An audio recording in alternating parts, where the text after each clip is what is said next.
बिहार के एक छोटे से गांव में एक बूढ़ी औरत कौशल्या देवी अपने बेटे अमित के साथ रहती थी। कौशल्या देवी स्वभाव से बेहद कठोर, जिद्दी और सास के रूप में बेहद कड़क मानी जाती थी। अमित एक शांत स्वभाव का आज्ञाकारी बेटा था जो माँ की हर बात को भगवान का आदेश समझता था। अमित की शादी सोनाली नाम की लड़की से हुई। सोनाली एक सीधी सादी, संस्कारी और समझदार लड़की थी। उसने ससुराल आकर पूरे मन से सबको अपनाने की कोशिश की, लेकिन कौशल्या देवी ने उसे कभी भी दिल से स्वीकार नहीं किया।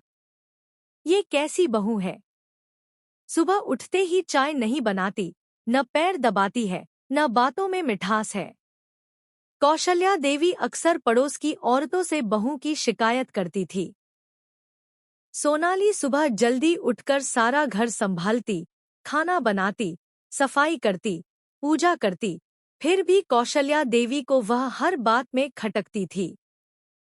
हर छोटी बात पर ताना, हर काम में कमी निकालना और गाहे-बगाहे झूठे इल्जाम लगाना, यही उनकी आदत बन चुकी थी। धीरे धीरे उनका व्यवहार और भी ज्यादा कटु होता गया। बहू की बनी दाल में नमक कम हो तो गाली, चप्पल की आवाज तेज हो तो डांट, किसी से हंसकर बात कर ले तो चरित्र पर सवाल। सोनाली सब सहती रही, कभी पलटकर जवाब नहीं दिया। अमित अपनी माँ के दबाव में था। उसे लगता था माँ तो कभी झूठ नहीं बोलती, जरूर सोनाली की गलती होगी, और इसी गलतफहमी में वह भी कभी-कभी सोनाली से नाराज हो जाता। वक्त बीता, सोनाली माँ बनी। एक प्यारी सी बेटी हुई, नाम रखा आर्या। आर्या जब थोड़ी बड़ी हुई तो दादी कौशल्या के साथ खेलने लगी। उन्हें दादी अम्मा कहकर बुलाती, उनके पाँव दबाती। लेकिन कौशल्या देवी को यह सब भी दिखावा लगता। बहू ने अपनी बेटी को भी चालाक बना दिया है, वह ताना मारती। एक दिन कौशल्या देवी ने आर्या को इतनी जोर से डांटा कि बच्ची को तेज बुखार हो गया। सोनाली उसे लेकर पास के सरकारी अस्पताल भागी। अमित यह सब देखकर पहली बार सोच में पड़ गया। क्या वाकई मेरी माँ गलत है? उसके मन में शक जागा। वक्त बीतता गया। आर्या ने पढ़ाई पूरी की, एक पढ़ी लिखी, समझदार लड़की बनी। उसे एक अच्छे स्कूल में नौकरी मिल गई। सोनाली ने हर मुश्किल झेलकर अपनी बेटी को बड़ा किया। उसके मन में कोई शिकायत नहीं थी। एक दिन अचानक कौशल्या देवी को पैरालिसिस का अटैक आया। उनके हाथ पैर जवाब देने लगे, मुंह से साफ बोलना मुश्किल हो गया। डॉक्टर ने साफ कहा, अब इन्हें पूरा आराम और देखभाल चाहिए। अमित नौकरी पर जाता था, आर्या स्कूल में व्यस्त रहती थी। अब घर पर सिर्फ एक ही इंसान था जो कौशल्या देवी की देखभाल कर सकता था, सोनाली। जिस बहू को कभी कौशल्या देवी ने तुच्छ समझा था, आज वही बहू उन्हें खाना खिलाती, दवाइयाँ देती, साफ सफाई करती और हर पल उनका ख्याल रखती थी।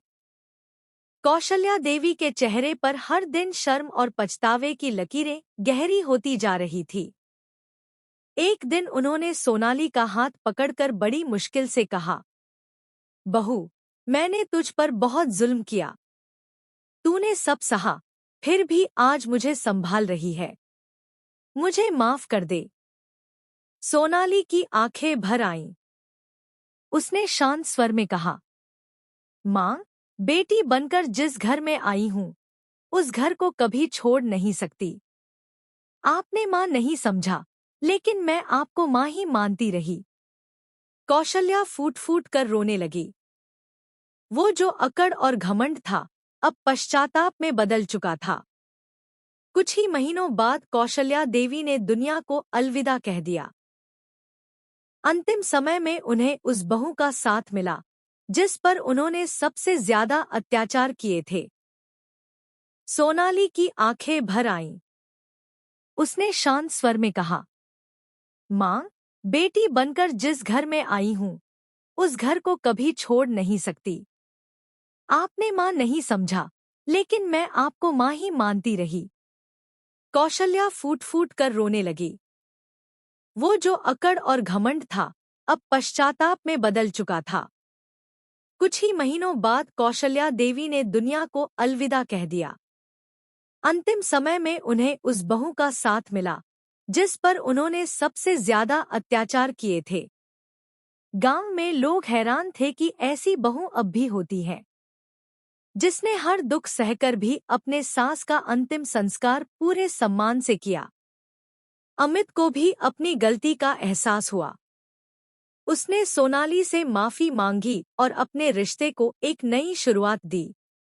इस कहानी से ये सीखने को मिलता है कि जो जुल्म करता है उसका अंजाम बुरा ही होता है, लेकिन जो सहता है उसका मुकाम फरिश्तों सा होता है।